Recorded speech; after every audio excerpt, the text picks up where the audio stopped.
Hey, Shanny! What? What? It's time for a change. It is? Yep. Okay. Are you ready? Yep. 1, 2, 3. Happy lunch!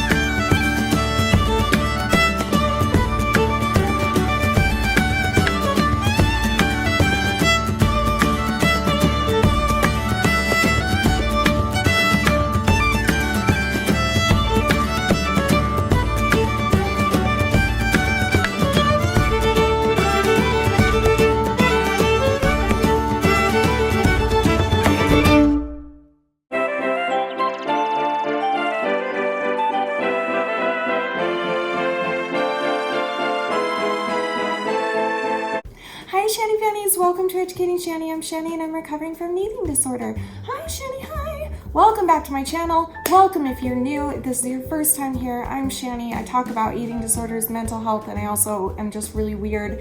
And I do fun things too, but I'm really weird. I'm really inappropriate. I just say what's on my mind. If any of that interests you, stick around and subscribe because I'm trying to get to 100,000 subscribers. I've been doing YouTube for almost 7 years now, and it just would be a dream come true. That's all I've ever wanted, is to get to 100,000. I mean, as far as like that goes, that's not my goal on YouTube. My goal on YouTube here is to try and educate people on eating disorders, get people talking about eating disorders, and also just like warn people is the biggest thing, is to warn people, especially young people, of what can happen when you have an eating disorder and other mental health issues too, self-harm and everything else. So anyway, so subscribe if you'd like, but you don't have to if you don't want to, but you really should. But you don't have to, but you should. You really should, but you don't have to, but you should. You don't have to though, but you totally should. You should do it. You should subscribe. Let's get into the question. Oh, we're doing a Q&A today. Hi, I don't know how long this is gonna be. I might have to put this in 2 or 3 parts. So I asked you questions on Instagram. Some of you are okay with me sharing your name, some of you are not. So thank you for specifying. And let's get into your questions. All right, we're gonna start out heavy, and probably what I'm gonna put is the title of this video.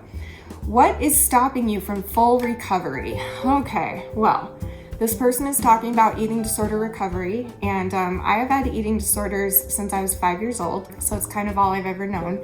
And I really wanted to think about this answer because I relapsed recently, like a few months ago I relapsed, and it was after a year and a half of no behaviors. I mean, like maybe 4 total in a year and a half or something. I don't remember what it was, 10 times total in a year and a half? I don't know. But either way, I considered myself as close to recovery as I feel you can be. I do not believe that you can be fully recovered as far as like your brain. I feel like your brain is always gonna have those thoughts, but I do believe that you can be fully recovered from the behaviors like starving yourself or purging or whatever, overexercising, whatever eating disorder behavior you do. So anyway, I just want to say that first. So I just really want to think about this answer, and I came up with, this is what I think has put me back into a relapse that was briefly very bad, like every day. I'm doing great. I've been doing great for a few days now. No behaviors in like 4 days. Other than that, in the past month, I would say I've had maybe 1 to 2 mess ups a week in the past month. So just want to also get that eating disorder update out of the way.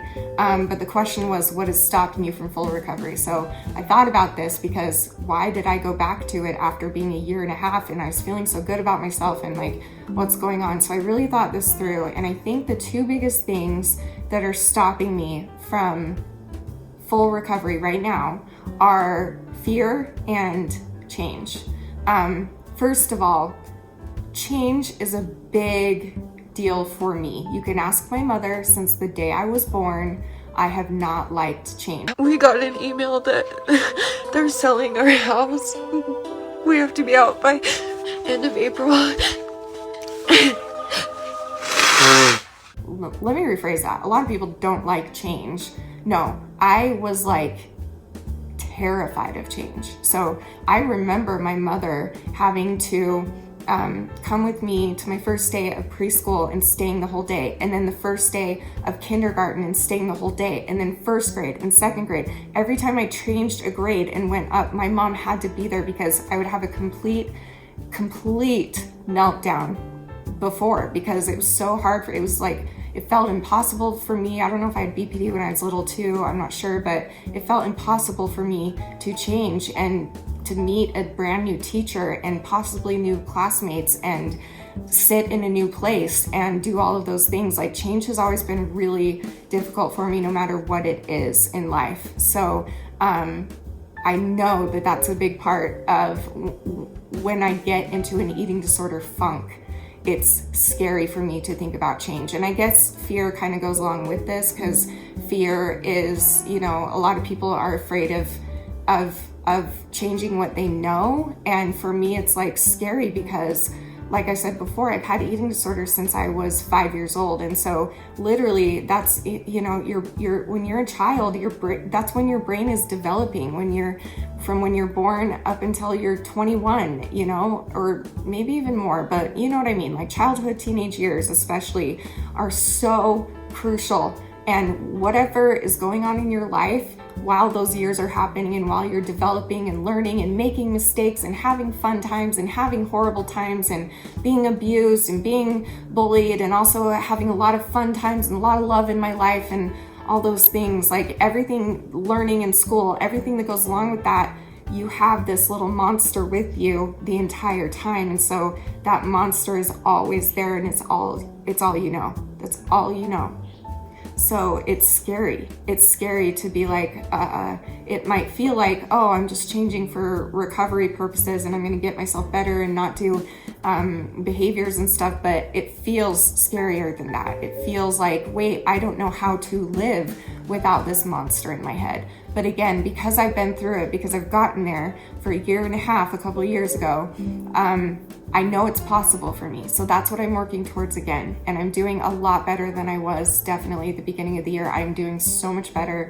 I'm back on track and I'm doing the best I can. I'm not perfect. I'm having mess ups here and there, but I'm doing the absolute best that I can. So, okay, Sherry says, are you getting excited for Disneyland? I know that I am. Yes, I'm excited for Disneyland. Okay, so for those that don't know, I'm going to Disneyland for a family reunion with Danny's family from May 1st to May 7th. I want to make it really clear, this is a family trip. Excuse me, wow, I haven't burped on camera for a while. Sorry, excuse me.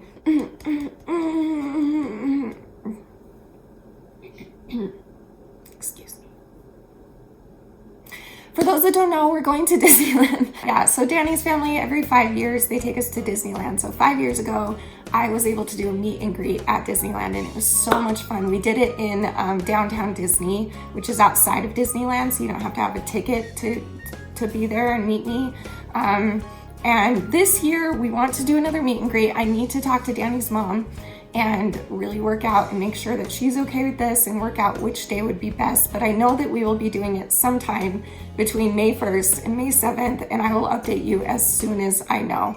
But if you're in the area and you think you want to come and meet me and you're available that week, then stay tuned, because you'll be able to meet me, because we will definitely do a meet and greet while we're in Disneyland. I don't know if it will be, simply because obviously this is a family vacation. Like, I want to spend as much time as I can with the family.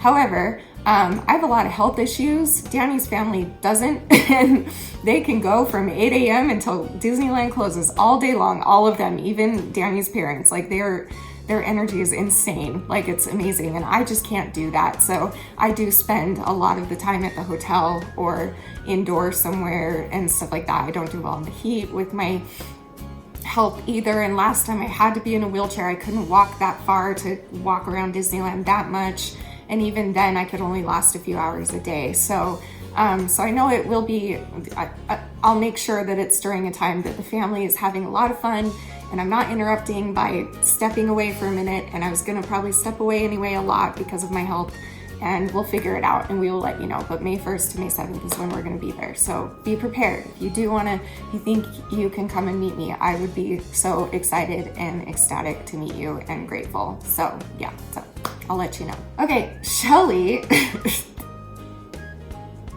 I love you, Shelly. How often do you and Danny do the deed? Wow, okay. Do I answer this right now? Well, if Danny were here, I don't think I can answer it. Not often enough, but I'm working on it. Okay, Kate McNaney, she says, "Hi Shani." Hi Kate. What was the biggest lie you told or tell yourself when struggling with an eating disorder? I have an answer immediately. I actually haven't thought this through, but I already have an answer. I don't know if it's the biggest one, but I have an answer, so we're gonna go with it. The biggest lie that I used to tell myself, or that made it okay in my mind to binge and purge, I have a lot of stomach issues, and my stomach hurts in some way pretty much every day, right? Like, I have gastroparesis, I have irritable bowel syndrome, I have acid reflux, I get ulcers in my stomach, I have all kinds of issues in my stomach, so my stomach is always hurting and always sick in some way. And so it was very easy for me, for my ed brain, to tell me, and it still does. However, I don't do that. I don't lie about it. Like, I don't lie to anybody else about it.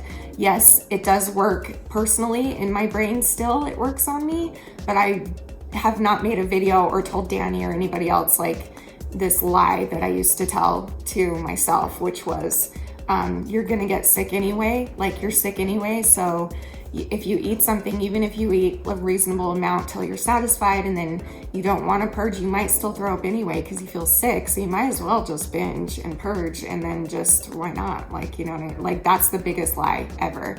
And I would tell myself that almost every single day for years and years and years and years. Again, it's been a while since I've done that, but there were a lot of times, and I'm sure that there were a couple times, not a lot. I haven't lied to you guys a lot, but I'm sure there were a couple times in the beginning of my YouTube that I would say that I threw up because I was sick to my stomach, not bulimia.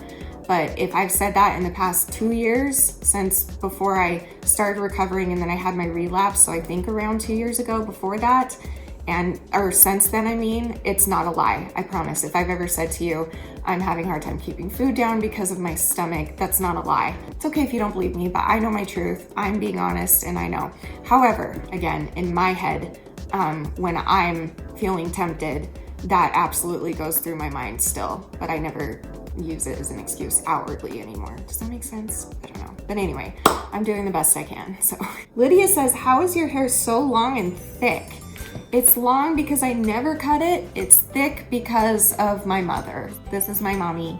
She has really thick, beautiful hair. My dad is bald, but he still has really thick hair on the sides of his head.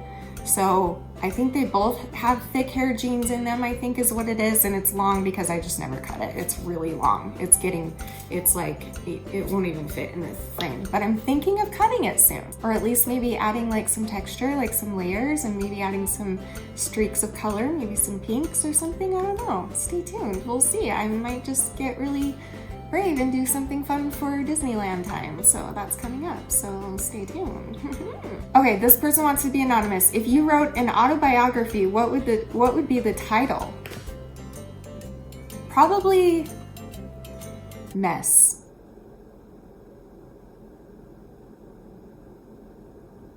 Okay, Sam says, what has been the best part of making videos? I really love making videos. When I started doing YouTube, I was so passionate about it, and I was that's all I thought about, that's all I planned for. Obviously over the past few years I haven't been as good at it, but I'm trying to get back into it because it really does. I think the best part for me is that it gives me a really great distraction from my eating disorder, and it also motivates me because one of the side effects that I get from my bulimia, and I'm sure a lot of you do that are bulimic, is when I purge, my face gets really swollen. And when I'm really swollen, I look like my abuser, my dad. And so it's hard for me to edit a video where I feel like I'm looking swollen. And I used to do that all the time. And if you go back a couple years, I was a lot more swollen. I was also a lot heavier back then, but I also was purging a lot more, and just a few years ago. And so that is honestly one of the reasons that my videos started to be not as good, because I couldn't stand looking at myself and editing myself. And then, you know, to this day, like, Like I wanted to make sure it's such a stupid and superficial reason, but at least it's a reason to stop me from purging, to be like, okay, but if you purge, your face is gonna get really puffy, and then the video is gonna be really hard for you to film and edit because you're gonna look at essentially your abuser. In my mind, a lot of people tell me I don't look like my abuser when I'm swollen. I still think I do, but so maybe it's just in my mind, but in my mind I do, and I'm the one editing his videos. So I would say that it's just good for me all around. YouTube has always been nothing but good for me. Like, it gets me out of funks that I'm in, out of daily depressions that I'm in. It gets me excited, and I'm starting to get more excited again about doing YouTube and things like that. Those are, I would say, the best thing for me has been those reasons. And then the other greatest thing about making videos is just finding so many of you guys and connecting with so many people from around the world that have similar issues that I do. Like, what? I always thought I was alone and nobody talked about it. And now I've got thousands of people from around the world coming to me and telling me that they struggle with the same or similar things. And this community has opened up and allowed a lot of people to meet each other and become friends and family for life. And it's just such a beautiful thing that I can connect with so many wonderful people. Like, that's so cool. And that I get to spread a very important message of warning, especially young people out there, what can happen if you don't get your eating disorder under control. So I love YouTube. It's always been nothing but good for me. I know a lot of people have mentioned a lot that they think that YouTube is not healthy for me and not a good place for me, but it always has been. Honestly, if I'm being totally honest, that's all I can think of, is that it's always helped me. Okay, we're gonna end this part here, and tomorrow you'll see part 2 of this Q&A. So stay tuned for that, and I love you guys. Thank you so much for watching. Be sure to subscribe if you'd like. Give this video a thumbs up. It really helps me out. It helps the algorithm. So does leaving a comment. Please leave a comment if you can. That would be great. I love you guys so much, and I'll see you tomorrow. And remember forever and always that you're beautiful, you're worth it, and I am too. Thank you for watching. Bye.